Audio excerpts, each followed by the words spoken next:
உங்களை பார்த்து தான் ஆண்டு சொல்றார், என் மகனே மகளே, நான் சகலத்தையும் புதிதாக்குகிறேன்.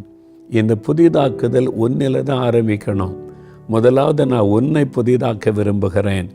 நீ புதிதாக மாறிவிட்டால், உனக்குள்ளே நான் விரும்புகிற புதிதாக்குதல் வந்துவிட்டால், உன் குடும்பத்துக்குள்ள, வேலையில், பிஸ்னஸில், ஊழியத்தில் நீ செய்கிற அத்தனை காரியத்திலும் புதிதாக்குதலை நீ பார்க்க முடியும் என்று ஆண்டவர் சொல்லுகிறார்.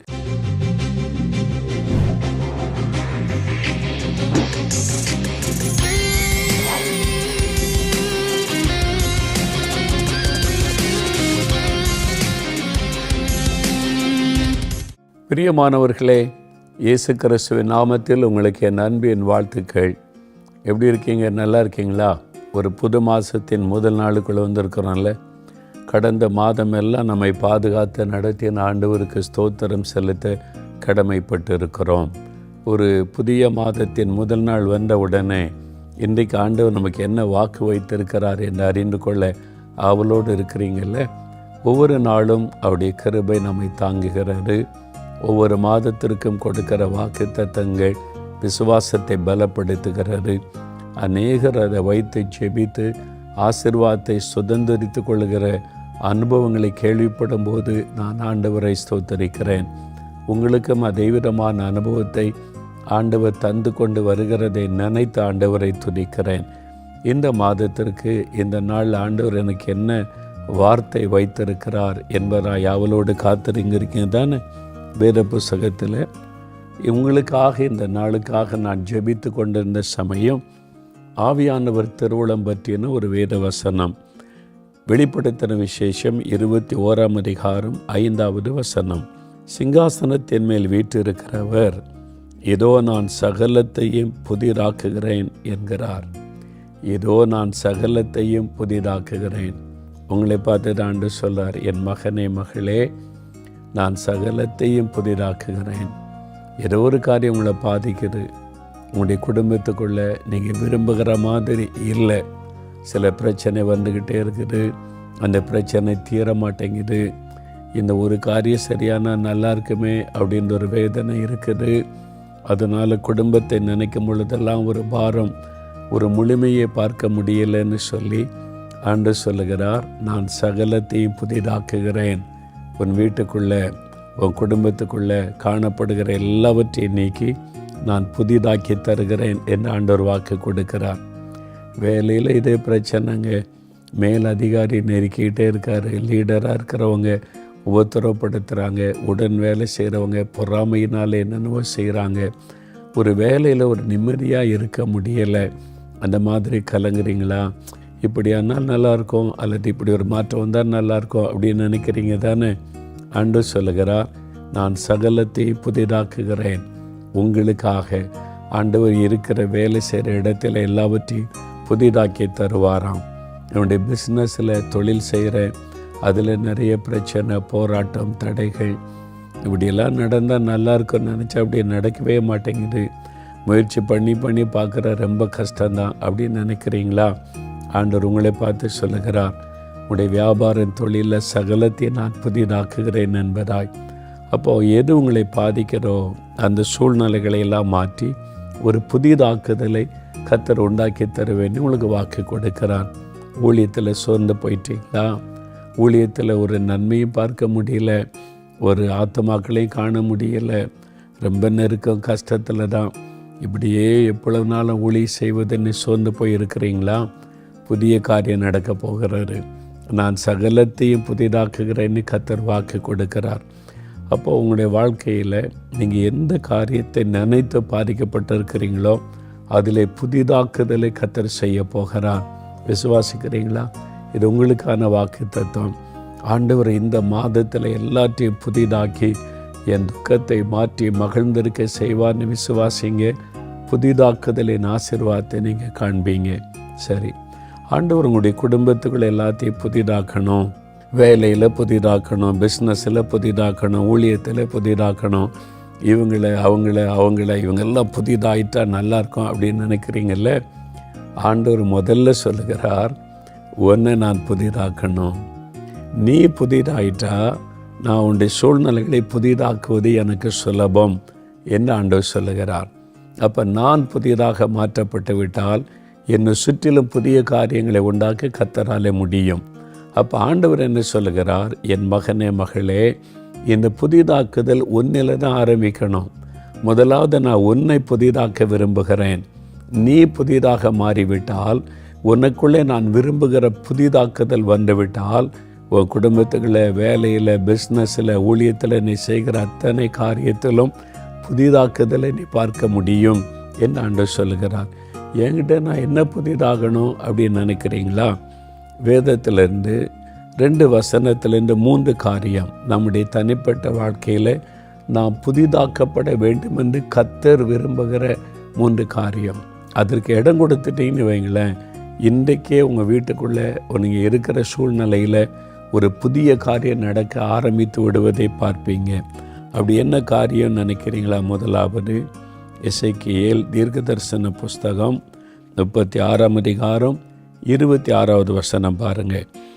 உங்களுக்கு நவமான இருதயத்தை நான் கொடுப்பேன் என்று சொல்கிறார். அதாவது கல்லான இருதயத்தை உங்கள் மாம்சத்திலிருந்து எடுத்து போட்டு சதையான இருதயத்தை உங்களுக்கு கொடுப்பேன். நவமான இருதயம்னா புதிய இருதயத்தை கொடுப்பேன். இது ஆண்டவருடைய வாக்கு தத்துவம். அப்போ முதலாவது ஆண்டவர் நமக்கு புது இருதயத்தை கொடுக்க விரும்புகிறார். உங்களுக்கு தான், எனக்கு புது இருதயம் தந்தால் தானே என் வாழ்க்கையில் எல்லாம் புதிதாய் மாறும். அந்த அனுபவத்தை தான் நான் கண்டிருக்கிறேன். அப்போ உங்கள் வாழ்க்கையில் உங்களுடைய இருதயம் புதிதாய் மாறும் பொழுது தான் உங்களை சுற்றிலும் இருக்கிற எல்லாமே ஒரு புதிய ஆசீர்வாதத்தை பார்க்க முடியாத மாற்றத்தை கொண்டு வரும். அப்போ ஆண்டவர் சொல்லுகிறார், நவமான இருதயம், புதிய இருதயத்தை உங்களுக்கு தருவேன் என்று ஆண்டவர் வாக்கு கொடுக்கிறார். எவ்வளோ ஆசீர்வாதமான வாக்கு தத்தம் இல்லை? அப்போ பழைய இருதயம் எப்படி இருக்குது அப்படின்னு கேட்டால், வேத புஸ்தகத்தில் இயேசு கிறிஸ்து தான் ஒரு மனிதனுடைய இருதய தெளிவாய் நமக்கு காண்பிக்கிறவர். நான் 72வது வருஷம் ஆண்டவருடைய சமூகத்தில் இந்த ரட்சிப்பை பற்றி அறிந்த பிறகு என் உள்ளத்தில் இந்த சந்தோஷம் இல்லையே, சமாதானம் இல்லையே. பக்தி இருக்குது, ஆண்டவர் மேலே அன்பெல்லாம் இருக்குது, விசுவாசம்லாம் இருக்குது, அந்த மெய்யான அந்த சந்தோஷ சமாதானம் இல்லையே, ஏதோ ஒரு பாதிப்பு இருக்குதுன்னு சொல்லி மற்றவங்களுடைய அனுபவங்களை கேட்ட பொழுதுதான் எனக்குள்ள இந்த உணர்வு வந்தது. அப்போ ஆண்டவரிடத்தில் போய் எனக்கு இந்த அனுபவம் வேணுமே அப்படின்னு கேட்டபோது ஆண்டவர் சொன்னார், உன்னுடைய இருதயத்தில் காணப்படுகிற அந்த பாவத்தை விட்டு நீ மனம் திரும்பணும் என்று ஆண்டவர் சொன்னார். உன் பாவத்தை விட்டு மனம் திரும்பணும் நீ பொதுவாக சொன்ன போது நான் இப்படி என்ன பாவம் செய்துட்டேன்னு யோசிக்க ஆரம்பித்தேன். நான் ஒரு பீடி சிகரெட் பிடிச்சதில்லை, மதுபானம் குடித்ததில்லை, விபச்சார வேசித்தனம் பண்ணதில்லை, அடுத்தவங்க பொருளை நம்ம யாரையும் கொலை பண்ணதில்லை, திருநதில்லை, இப்படிலாம் நினைக்கிறேன். நான் அப்படி நினைக்கும் போது, ஆண்டவரே நான் அப்படி என்ன பாவம் செய்தேன் அப்படின்னு கேட்கும்போது, நம்ம நிறைய பேர் அப்படி தான் நினைக்கிறோம். ஆண்டவர் என் இருதயத்தை எனக்கு திறந்து காண்பித்தார். என் இருதயம் எப்படி இருக்குன்னு ஆண்டவர் எனக்கு காண்பித்த பிறகுதான் எனக்கு தெளிவாய் தெரிந்தார். உன் இருதயத்தின் ஆழத்தை பார், உன் இருதயத்தில் இருக்கிற பாவத்தை பார். நீ வெளியில் இருக்கிற இதெல்லாம் பார்த்து கொண்டு இருக்கிற உன் உள்ளத்தில் இருக்கிற பாவத்தை பார். அது பெருமை இருக்குது, கோபம் இருக்குது, எரிச்சல் இருக்குது, இச்சைகள் இருக்கிறது, அப்புறம் வைராக்கியம் இருக்கிறது, நிறைய பாவங்கள். ஆண்டவர் எனக்கு இருதயத்தை திறந்து காண்பித்த பிறகுதான் என் இருதயம் இவ்வளோ கேடாக இருக்கிறதே எனக்கு தெரிய வந்தது. ஐயோ, நான் இவ்வளோ பெரிய பாவம் என் உள்ளத்துக்குள்ளே இருக்குதே, இதெல்லாம் நான் பாவம்னு தெரியாமல் இருந்துட்டேனே என்பதாய் உணர்ந்து, ஆண்டவரே இந்த பாவம்லாம் என்கிட்ட இருக்குது, எனக்கு ஒரு புது இருதயம் வேணும் அப்படின்னு நான் ஜெபிக்க ஆரம்பித்தேன். பாருங்களேன், வேத புஸ்தகத்தில் இயேசு கிறிஸ்து தான் ஒரு மனிதனுடைய இருதயம் எப்படி இருக்கிறதை தெளிவாய் நமக்கு காண்பிக்கிறார். பரிசுத்த மார்க் எழுதின சுவிசேஷம் 7ஆம் அதிகாரம் 21ஆம் வசனத்திலிருந்து 23 வரைக்கும் நான் வாசிக்கிறேன். பாருங்களேன், எப்படி எனில் மனிதருடைய இருதயத்துக்குள்ளிருந்து பொல்லாத சிந்தனைகளும், விபச்சாரங்களும், வேசித்தனங்களும், கொலை பாரகங்களும், களவுகளும், பொருளாசைகளும், துஷ்டத்தனங்களும், கமடும், காமவிகாரமும், வன்கண்ணும், தூஷணமும், பெருமையும், மதிகேடும், புறப்பட்டு வரும் பொல்லாங்கானவைகளாகிய இவைகளெல்லாம் உள்ளத்திலிருந்து புறப்பட்டு மனுஷனை தீட்டுப்படுத்தும்.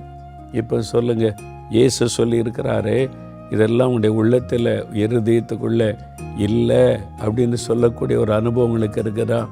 உள்ளுக்குள்ள இருக்குல்ல, பெருமை இருக்குது, பொறாமை இருக்குது, எரிச்சல் இருக்குது, கோபம் இருக்குது, அடுத்தவங்களை பற்றி ஒரு எரிச்சலும் கோபமும் இருக்கிறது, வன்கண் இருக்கிறது, தூஷணம் இருக்கிறது, உள்ளத்துக்குள்ளே இருக்கிறதில்ல.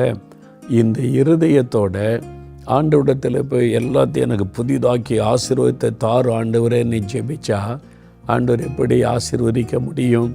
ஆண்டவர் சொல்லுவார், மகனே மகளே, முதலாவது உன் இருதயத்தை நான் பரிசுத்தப்படுத்தணும், உன் இருதயத்தை நான் புதிதாக மாற்றணும்.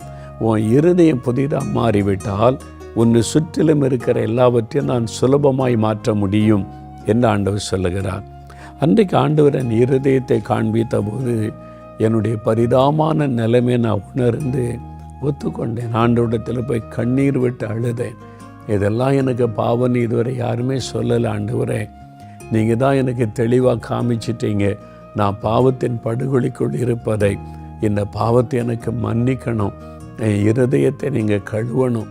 என்னால் இந்த பாவத்திலிருந்து முழுமையாக என்னை விடுவித்து கொள்ள முடியாது, எனக்கு விடுதலை வேணும். நீ கண்ணீரோடு அழுத நான் ஜெபம் பண்ணினேன். அப்போ இயேசு கிறிஸ்துவுடைய ரத்தம் 1 யோவான் 1:7 சொல்லுகிறது, இயேசு கிறிஸ்துவின் ரத்தம் சகல பாவங்களை நீக்க நம்மை சுத்திகரிக்கும். அவருடைய இரத்தத்தின் வல்லமை எனக்குள்ளே இறங்கினது.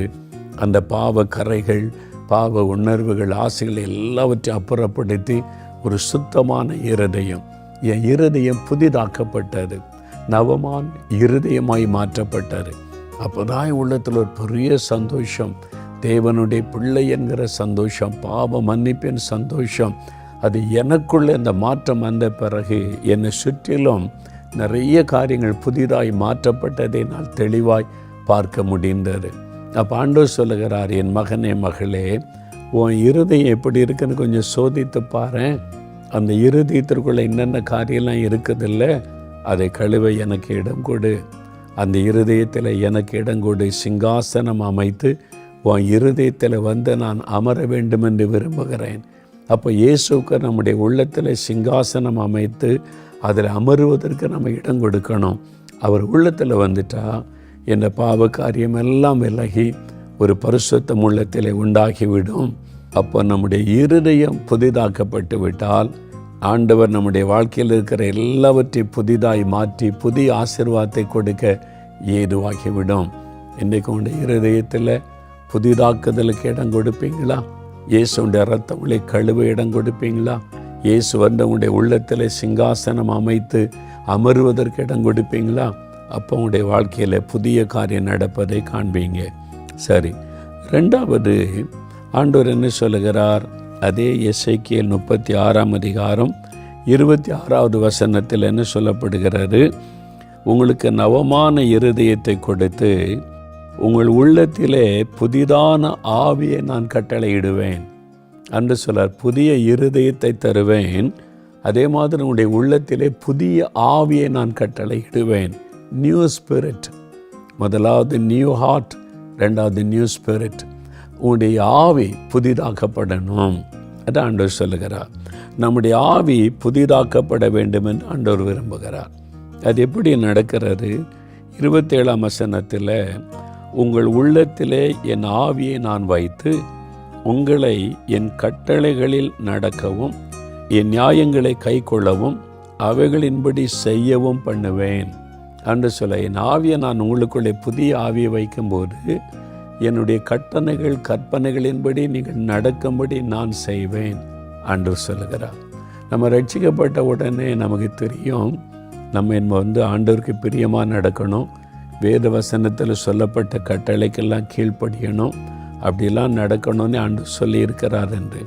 நடக்க முடியலையே, அதான பிரச்சனை. பக்தியாக இருக்க முடியுது, விசுவாசமெல்லாம் இருக்க முடியுது, இயேசுவை நேசிக்கலாம் முடியுது. ஆனால் சத்துருவை நேசிக்க சொல்கிறாரு, நம்மளால் முடியலை. சபிக்கிறவளை ஆசீர்வதிக்க சொல்கிறாரு, முடியலை. கண்களின் நிச்சை, மாம்சத்தை நிச்சை, இவங்களுக்கு விலகி இருக்குன்னு சொல்கிறாரு, அதுவும் முடியலை. நீங்கள் கோபம் கொள்ளக்கூடாதுன்னு சொல்கிறாரு, அப்பப்போ கோவம் வந்துடுது, எரிச்சல் வந்துடுது. ஏன்னா நம்ம வாழ்கிற உலகம் அப்படி இருக்கிறதுனால ஆண்டவர் சொல்லுகிறபடி விரும்புகிறபடி வாழ முடியலையே அப்படின்றதான் நிறைய பேருக்கு பிரச்சனை. ஒரு வாலிபன் பாருங்கள், ரட்சிக்கப்பட்ட உடனே ரொம்ப சந்தோஷம், ஆண்டவர் என் பாவத்தெல்லாம் மன்னிச்சிட்டாரு அப்படின்னு ரட்சிப்பின் சந்தோஷம். கொஞ்ச நாள் சில வாரங்கள் ரொம்ப சந்தோஷமாக போச்சு ஆவிக்குரிய வாழ்க்கை. அப்புறம் மெதுவாக எந்த பாவத்தை விட்டு அவன் வெளியே வந்தானோ அந்த பாவம் மறுபடியும் மேற்கொள்ள ஆரம்பித்தார், திரும்ப எழும்ப ஆரம்பித்தார். கண்களின் இச்சை, மாமிசத்தின் இச்சை, பெருமையான காரியம், அப்புறம் கோபம், எரிச்சல், சூழ்நிலைகள்னால உண்டாகிற அந்த பாவ காரியெல்லாம் உருவாக ஆரம்பித்தார். நான் ஏன் இப்படி நடக்கிறேன், நான் மனம் திரும்பிட்டேனே, ரட்சிக்கப்பட்டேனே, ஆண்டோடைய பிள்ளை தானே, பிறகு நான் இப்படியெல்லாம் நடக்கிறேன் அப்படின்னு சொல்லி உள்ளத்தில் வருத்தம் இருந்தாலும் முடியலை. உடனே ஆண்டவர்கிட்ட போய் பல நாட்கள் அழுது ஜெபம் பண்ணினா ஒரு பெரிய மாற்றத்தையும் பார்க்க முடியல. கடைசியில் சொன்ன, ஆண்டவரே என்னை எடுத்துக்கொள்ளுங்க, என்னால் பரிசுத்தமாக வாழ முடியல, இந்த உலகத்தில் உங்களுடைய கட்டளைகளின்படி வாழன்னு நினைக்கிறேன், என்னால் முடியலையே, உங்களுடைய கற்பனைகளின்படி தான் நான் வாழணும்னு ஒப்பு கொடுத்துருக்கிறேன், என்னால் முடியலையே, அப்போ நான் என்ன செய்கிறது, அதை விட நீங்கள் எடுத்துக்கொள்ளுங்க அப்படின்னு ஒரு வனாந்தரத்தில் போய் அழுது ஜெபம் பண்ணினானாம். அப்போ ஆண்டவர் தம்முடைய பரிசுத்த ஆவியினால் நிரப்பி, நான் உன்னை எடுத்துக்கொள்ள போகிறதில்ல, உனக்கு ஜெயம் கொடுக்க போகிறேன், என் ஆவியினால் உன்னை நிரப்பி என் கற்பனைகளின்படி நடக்க நான் உனக்கு பலனும் கிருபையும் தருகிறேன்னு பரிசுத்த ஆவியினால் நிரப்பினார். அந்த ஆவியானுடைய வல்லமை ஆவியில் நிரம்பி அந்நிய பாஷையில் துதிக்க ஆரம்பித்த போது ஒரு புது பலனை அவனால் உணர முடிந்தது. அதன் பிறகு எந்த பாவத்தை மேற்கொள்ள முடியலன்னு கலங்கினானோ அதே பாவத்தை அவனால் மேற்கொள்ள முடிந்தது. அந்த பாவம் அவனை வீழ்த்த முடியலை, அவனை ஆட்கொள்ள முடியலை, ஜெயம் பெற்றவனாய் முன்னேறி செல்ல ஆரம்பித்தான். அந்த வாலிபன் என்னோடு பேசும் பொழுது, நான் போய் வனாந்தரத்தில் அழுத சமயம் ஆவியானவர் என்னை நிரப்பினதுனால தான் நான் இன்றைக்கு ஒரு வெற்றி உள்ள வாழ்க்கை நடத்துகிறேன். அப்போ என்னாலும் இயேசுவோடு கூட இணைந்து வாழ முடியும் என்கிற விசுவாசத்தை பலனை தந்த ஆவியானவர் என்று மகிழ்ச்சியோடு கூறினான். அதைத்தான் ஆண்டவர் சொல்லுகிறார், நான் உங்களுடைய உள்ளத்தில் என்னுடைய ஆவியை நான் அனுப்புவேன், என் ஆவியை உங்களுக்குள்ளே வைத்து என் கட்டளைகளின்படியும் கற்பனைகளின்படியும் நடக்கும்படிக்கு நான் உங்களை செய்வேன் என்று ஆண்டவர் சொல்கிறார். என்னால் விட முடியல, என்னால் மாற முடியல, என்னால் இப்படி நடக்க முடியல நினைக்கிறீங்களா? உங்களால் முடியாதுன்னு தெரியும். அதுக்கு தான் பரிசுத்த ஆவியானவர். பரிசுத்த ஆவி வரும் பொழுது நீங்கள் பலன் அடைவீங்க, வல்லமை பெற்றுக்கொள்வீங்க, அவருக்கு சாட்சியாக இருப்பீங்கன்னு அப்போஸ்தலர் 1:8 வாசிக்கிறோம்ல. அப்போ ஆவியானுடைய வல்லமை வரும் பொழுது தான் நாம் ஒரு புதிய வாழ்க்கை, வெற்றியுள்ள வாழ்க்கை செய்ய முடியும். அப்போ ஆண்டவர் என்ன சொல்லுகிறார், புதிதான ஆவியை நான் உனக்கு தருகிறேன். அந்த ஆவியை நம்ம பெற்றுக்கொள்ளணும். ரட்சிக்கப்படும் போது பரிசுத்த ஆவியினால் முத்திரை போடப்பட்டீங்க, அவ்வளவுதான். ஆனால் இன்னொரு புதிதான அபிஷேகம், அந்த ஆவியின் நிறைவை நாம் பெற்றுக்கொள்ள வேண்டியது ரொம்ப அவசியம். ஆண்டவர் அதை உங்களுக்கு கொடுக்க விரும்புகிறார். இன்றைக்கு அந்த ஆவியானுடைய வல்லமை உங்களை நிரப்பும், உங்களை ஆட்கொள்ளும். ஒரு புதிய ஆவியை நீங்கள் பெற்றுக்கொள்ள போகிறீங்க. அந்த ஆவியானவர் என்ன நடக்கும் அப்படின்னு சொன்னீங்கன்னா, தானியேல் 6:3 வாசிக்கும்போது, தானியேல் ஒரு இளம் வாலிபனாக அந்நிய தேசத்துக்கு அடிமையாய் கொண்டு வரப்பட்டிருந்தான். பாபிலோன் தேசத்தில் எல்லா விதமான பாவங்களை நிறைந்த ஒரு பட்டணம். ஆனால் அங்கே அவன் ஆண்டவருக்கு பரிசுத்தமாய் வாழுவதற்கு ஆண்டவர் பலன் கொடுத்தார். அவன் வேலை செய்கிற இடத்திலும் ஞானமாய் வாழ்ந்து அவனுடைய ஞானத்தின் நிமித்தம், திறமை நிமித்தம் மேலும் மேலும் ப்ரமோஷன் ஆகி ஒரு தேசத்தில் உயர்ந்த பதவியில் வகிக்கக்கூடிய அளவிற்கு அவர் உயர்த்தப்பட்டதை வேதத்தில் வாசிக்கிறோம். இது எப்படி நடந்தது? அவருக்குள்ளே விசேஷித்த ஆவியை தேவன் கொடுத்தார். இந்த பரிசுத்த ஆவியானவர் ஒரு விசேஷித்த ஆவியானவரால் நிரப்பப்பட்டிருந்தார் என்பதாக தானியேல் 6:3 வாசிக்கிறோம். இந்த ஆவியினால் நீங்கள் நிரப்பப்பட்டு விட்டால் நீங்கள் வேலை செய்கிறதில் ஞானம், திறமைகளை கொடுத்து ப்ரமோஷன் உங்களை உயர்த்துவார். பிஸ்னஸில் ஞானத்தை, திறமைகளை ஆண்டவர் கொடுத்து, தொழிலில் உங்களுக்கு வெற்றிகளை, உயர்வை கொடுத்து உங்களை ஆண்டவர் ஆசீர்வதிப்பார். படிப்பில் கர்த்தர் உங்களுக்கு ஞானம், திறமைகளை கொடுத்து உயர்த்தி உங்களை மேன்மைப்படுத்துவார். ஊழியத்தில் உங்களுக்கு வேண்டிய திறமைகளை தருவார், ஞானத்தை தருவார், வழிநடத்துதலை தருவார், வெற்றிகளை கொடுத்து கர்த்தர் உயர்த்துவார். தானியேலின் காரியம் ஜெயமாக இருக்க காரணம் அந்த பரிசுத்த ஆவியானுடைய அந்த வல்லமை தான்.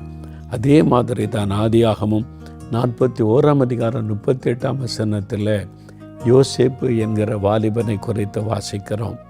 யோசேப்பு தேவ ஆவியை பெற்றிருந்தார் என்று அந்த தேசத்தின் ராஜா சாட்சி கொடுக்கிறான். தேவ ஆவியை பெற்ற ஒரு வாலிபன் என்பதாக. தானியேலுக்குள்ள அந்த ஆவி இருந்தது. பரிசுத்த ஆவியானவர், விசேஷித்த ஆவியானவர் இருந்தார். அந்த தேவ ஆவியினால் நிரப்பப்பட்டதுனால பாவத்துக்கு விலகி ஓட முடிந்தது. பாவ சோதனை வந்த பொழுதிலும் யோசேப்பு விலகி ஓடினார். உபத்திரப்பட்ட பொழுதிலும் சோர்ந்து போகாமல் திடமனத தைரியமாக இருந்தார். ஏற்ற காலம் வந்த பொழுது தேசத்தின் உயர்ந்த பதவி, பிரதமர் பதவி, ராஜாவிற்கு அடுத்த ஸ்தானத்தில் உயர்த்தப்பட்டு முழு தேசத்துக்கும் ஆகாரம் அளிக்கிற பெரிய பொறுப்பு கொடுக்கப்பட்டது. இப்படியெல்லாம் எப்படி சாதிக்க முடிந்தது? இந்த புதிய ஆசீர்வாதங்கள் எல்லாம் அவருடைய வாழ்க்கையில் பெருக என்ன காரணம்? அவர் பெற்றிருந்த புதிய ஆவி, அந்த ஆவியினால் நிரப்பப்பட்ட அனுபவம் தான் இதையெல்லாம் செய்ததை பார்க்கிறோம். அதே மாதிரி தான் இயேசு கிறிஸ்து பரிசுத்த ஆவியினால் வல்லமையினால் நிரப்பப்பட்டிருந்தார். அதனால் தான் நன்மை செய்கிறவராய், பிசாசின் வல்லமையில் அகப்பட்ட யாவரையும் குணமாக்குகிறவராய் சுற்றி தெரிந்தார் என்பதாய் வேதத்திலே வாசிக்கிறோம். அதே மாதிரி உங்கள் வாழ்க்கையிலையும் இந்த புதிய ஆவியை பெற்றுக்கொள்ளுங்க, அபிஷேகத்தை பெற்றுக்கொள்ளுங்க. ஆண்டவர் தம்முடைய புதிதான ஆவியை உங்களுக்குள் கட்டளை இடுவேன் என்று சொல்லி இருக்கிறார். ஆண்டவரை, நான் வெற்றியுள்ள வாழ்க்கை வாழ சாதிக்க இந்த அபிஷேகம், இந்த ஆவியானுடைய வல்லமை எனக்கு தேவைன்னு கேளுங்க. புதிதான ஆவி அவர் உங்களுக்குள்ளே கட்டளை இடுவார். 3வது ரோமர் 12:2 வசனத்தை பாருங்க. நீங்கள் இப்பிரபஞ்சத்திற்கு ஒத்த வேஷம் தெரியாமல் தேவனுடைய நன்மையும் பிரியமும் பரிபூர்ணமான சித்தம் என்னதென்று பகுத்தறியத்தக்கதாக உங்கள் மனம் புதிதாகிறதுனாலே மறுரூபமாகுங்கள். 3வது, நமக்கு ஒரு புதிய காரியம் எங்கே நடக்கணுமான, முதலாவது நம்முடைய இருதயம் புதிதாய் மாறணும். 2வது, ஒரு புதிய ஆவியினால் நிரப்பப்படணும். 3வது, நம்முடைய மனம் புதிதாய் மாறணுமா. நம்முடைய மனதை ஆண்டவர் புதிதாய் மாற்ற விரும்புகிறார். அதாவது நம்முடைய மைண்டு, நம்முடைய சிந்தனை புதிதாய் மாற வேண்டும். பொதுவாக நம்ம இந்த உலகத்தில் வாழ்றதுனால உலக சிந்தை தான் அதிகமாக இருக்கும். அதாவது பணம் சேர்க்கணும், பொருள் சேர்க்கணும், நம்ம புகழோடு பெருமையோடு வாழணும். இந்த உலக மக்கள் நினைக்கிற மாதிரி உலக சிந்தை பார்க்கும்போது நம்மளும் அப்படி பணம் சம்பாதிக்கணும், நம்மளும் அப்படி பேர் புகழோடு இருக்கணும், அந்த உலக காரியத்தின் மீது நாட்டம் இருக்கும். சிலர் மாம்ச சிந்தை, எப்பொழுதும் மாம்ச சிந்தை, மாம்ச விருப்பத்தை நிறைவேற்றுவதிலே இந்த சிந்தனையில் ஓடிக்கொண்டு இருக்கும். இது மாதிரி இருக்கிறவங்களும் இருக்கிறாங்க. ஆனால் நம்முடைய சிந்தை ஆவிக்குரிய சிந்தையாக மாறணும்.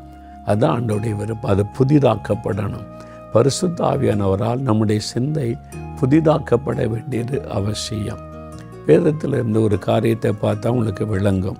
பரிசுத்த மத்தேயு எழுதின சுவிசேஷம் 16ஆம் அதிகாரத்தை வாசிக்கும்போது ஆண்டவர் தன் சீஷரோடு பேசும்போது சொல்லுகிறார், நான் மரிக்கப் போகிறேன், புறஜாதியர் கையில் என்னை ஒப்பு கொடுப்பாங்க, நான் சிலுவையில் மரித்து 3வது நாள் உயிரோடு எழுந்திருப்பேன். இதெல்லாம் தன்னுடைய பாடு மரணத்தை குறித்து பேசுகிறார். அது பேசின உடனே பேதுருக்கு டக்குன்னு ஒரு எண்ணம் வந்தது. ஏன் இயேசு இதெல்லாம் பேசுகிறார்? தப்பாக செய்து, அவர் தேவகுமாரன், ஆண்டவர், அவர் ஜெயிக்கிறவர், அவருக்கு தோல்வியாவது, அவர் சிலுவையில் அறையிறாதாவது. ஆண்டவர் சொல்லுகிறார் பிதாவின் சித்தம் நிறைவேறுவதற்கு. பேதர் உடனே மாம்சத்தில் சிந்திக்கிறார், மனுஷீகத்தில் சிந்திக்கிறார். அது எப்படி? என்னுடைய குருவாக இருக்கிறவர், என் நிஜமான இருக்கிறவர் மறிக்க முடியும்?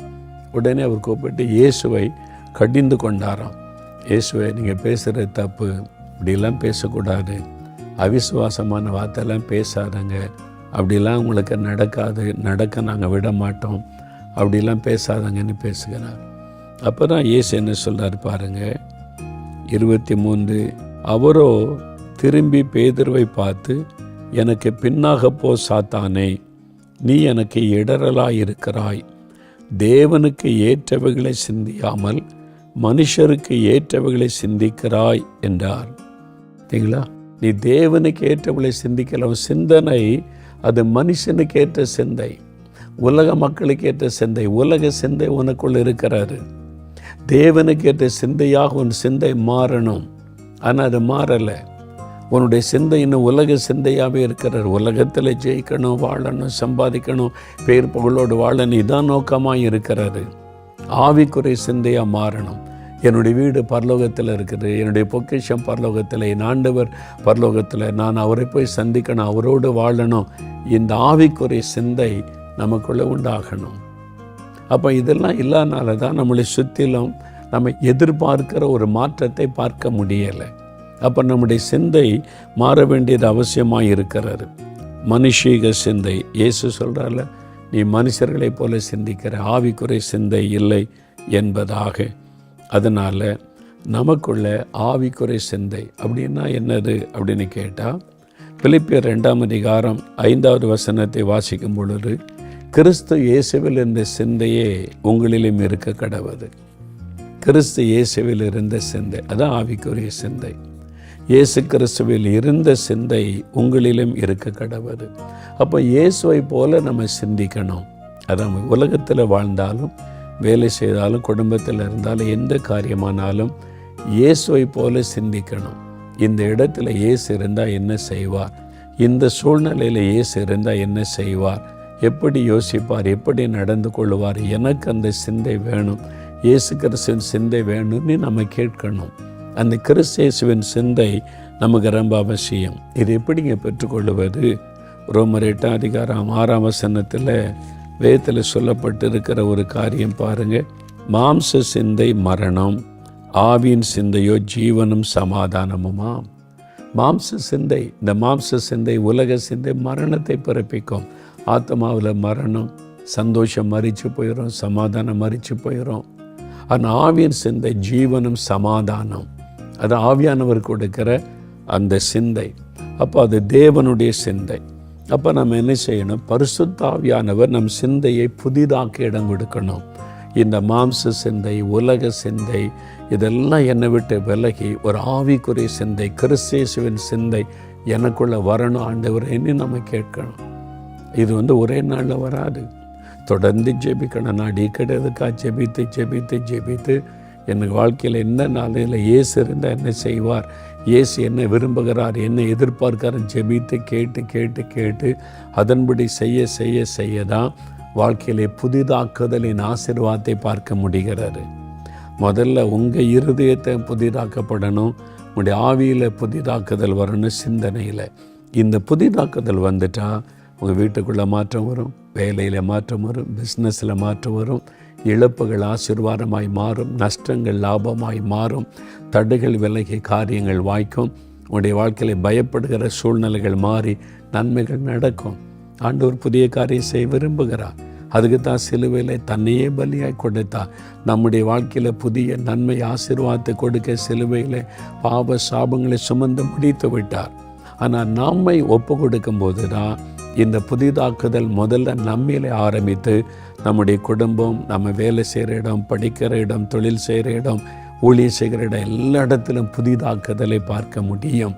ஆனால் அந்த விசுவாசத்தோடு இப்போ ஜெபிக்கலாமா? ஒரு நிமிட கண்களை மூடுங்க. முதலாவது, என் இருதயம் புதிதாக்கப்படணும்னு விரும்புகிறவர்கள் உடைய வலது கரத்தை இருதயத்தில் வைத்து, இயேசுவே, என் இருதயத்தை உம்முடைய இரத்தத்தினால் கழுவி என் இருதயத்தை புதிதாக்கும். என் இருதயத்திற்குள்ள இச்சைகள், பெருமைகள், பொறாமைகள், காம விகாரங்கள், வன்கண், தூஷணம், சண்டைகள் எல்லாவற்றையும் மாற்றுங்க. என் இருதயம் பரிசுத்தமாக்கப்படணும், நம்முடைய இரத்தத்தினால் கழுவுங்க, பரிசுத்தமாக்குங்க, புது இருதயத்தை எனக்கு தாங்கன்னு கேளுங்க. உங்களுடைய நெஞ்சு பகுதியில் கை வைத்து புதிதான ஆவியை எனக்குள்ளே கட்டளை இடுங்க. அந்த பரிசுத்தமுள்ள ஆவி, ஞானத்தின் ஆவி, வழிநடத்துகிற ஆவியானவர், ஜெயம் கொடுக்கிற ஆவியானவர், விடுதலை கொடுக்கிற ஆவியானவர், அந்த ஆவியானுடைய வல்லமை எனக்குள் இறங்கட்ட. அந்த ஆவியை எனக்கு தாரும், புதிதான அந்த ஆவியினால் என்னை அபிஷேகம் பண்ணுன்னு கேளுங்க. ஆண்டவரே, என்னுடைய சிந்தை மறுரூபமாகணும். இந்த சிந்தை தான் குழப்பமாக இருக்குது. பிசாசு அப்பப்போ வந்து அட்டாக் பண்ணுகிறான். மாம்ச சிந்தை வருது, இச்சையான சிந்தை வருது, தவறான சிந்தை வருது, உலக சிந்தை வருது. அதையெல்லாம் மாற்றுங்க. என் சிந்தனையில் ஆவியானவர் ஆட்கொள்ளணும். என் ஆவியானவர் சிந்தை முழுவதையும் பொறுப்பெடுக்கணும். புதிய சிந்தை எனக்கு வரணும். ஒப்பு கொடுக்கிறேன். ஒப்பு கொடுங்க. ஆண்டவரே, யார் யார் இப்பொழுது அர்ப்பணித்து ஜெபிக்கிறார்களோ அவர்கள் மீது உம்முடைய இரத்தத்தின் வல்லமை இறங்கவும், ஆவியானுடைய வல்லமை இறங்கி ஆட்கொள்ளவும், சகலமும் புதிதாக்கப்பட நான் இவர்களுக்காக ஜெபிக்கிறேன். கல்வாரி சிலுவையில் சிந்தின இரத்தத்தின் வல்லமை அவருடைய இருதயத்தை கழுவி பரிசுத்தப்படுத்தட்டும். பரிசுத்த ஆவியானுடைய அக்னியின் வல்லமை இறங்கி அவருடைய ஆவியை புதிதாக்குதலை ஆவியிலே உண்டாக்கட்டும். புதிதான ஆவியை கட்டளையிடும். பயத்தின் ஆவிகள் விலகட்டும், குழப்பத்தின் ஆவிகள் விலகட்டும், சோர்வின் ஆவிகள் விலகட்டும். உற்சாகமான ஆவி நிரப்பட்டும். ஆவியிலே ஒரு புதிய வல்லமை அவளை நிரப்பி ஆட்கொள்ளட்டும். ஆண்டவரை மனதிலே ஒரு மாற்றம் வருவதாக, மனம் புதிதாக்கப்படுவதாக. இயேசுவின் நாமத்தில் மாம்ச சிந்தை, உலக சிந்தை, ஆண்டவரை எல்லாம் இயேசுவின் நாமத்தில் விலகட்டும். கிறிஸ்து இயேசுவின் சிந்தையை தாரும். ஆவியின் சிந்தை உள்ளவர்களாய் சிந்தனையிலே மாற்றத்தை தாரும். இதோ நீர் தன்னை அர்ப்பணித்திருக்கிறபடியால் நான் சகலத்தை புதிதாக்குகிறேன் என்ற வாக்குத்தத்தம் அவருடைய வாழ்க்கையிலே நிறைவேறட்டும். இயேசு கிறிஸ்துவின் நாமத்தில் அவருடைய வாழ்க்கையிலே காணப்படுகிற போராட்டங்கள், நெருக்கங்கள், உபத்திரவங்கள் எல்லாம் நீங்கி குடும்பத்தில் சகலமும் புதிதாய் மாற்றப்படட்டும். அவருடைய வேலையிலே, பிஸ்னஸில், தொழிலில், ஊழியத்தில், பிள்ளைகள் காரியத்தில் எதில் புதிதாக்குதல் வேண்டுமென்று விரும்புகிறார்களோ இயேசு கிறிஸ்துவின் நாமத்தில் புதிதாக்குதல் உண்டாகட்டும். புதிய நன்மைகள், புதிய ஆசீர்வாதங்களை காணட்டும். புதிய வழிகள் திறக்கப்படட்டும். சகலத்தை புதிதாக்கி ஆசீர்வதியும். இயேசு கிறிஸ்துவின் நாமத்தில் ஜெபிக்கிறோம் பிதாவே. ஆமேன், ஆமேன். பிரியமானவர்களே, நீங்கள் உங்களை அர்ப்பணித்ததுனால ஆண்டவர் உங்களை தொட்டு இருக்கிறார். எல்லாவற்றையும் புதிதாக்கி இருக்கிறார். உங்கள் வாழ்க்கையில் புதிய காரியங்கள் நடப்பதை பார்ப்பீங்க.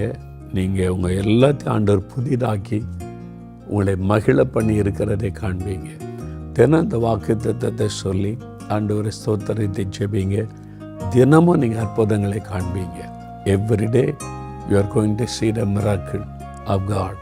அதனால் தினமும் இந்த வாக்குத்தத்தத்தை சொல்லி ஸ்தோத்திரம் பண்ணி ஜெபிக்க தினமும் புதிதாக்குதலின் ஆசீர்வாதத்தை நீங்கள் பார்ப்பீங்க. ஆமென். For further details and prayer support, contact Jesus Redeems Ministries, Nalumavudi, Thuthukudi District, 628-211. Our phone number 04639 353535. info@jesusredeems.org. Our website www.jesusredeems.com. God bless you.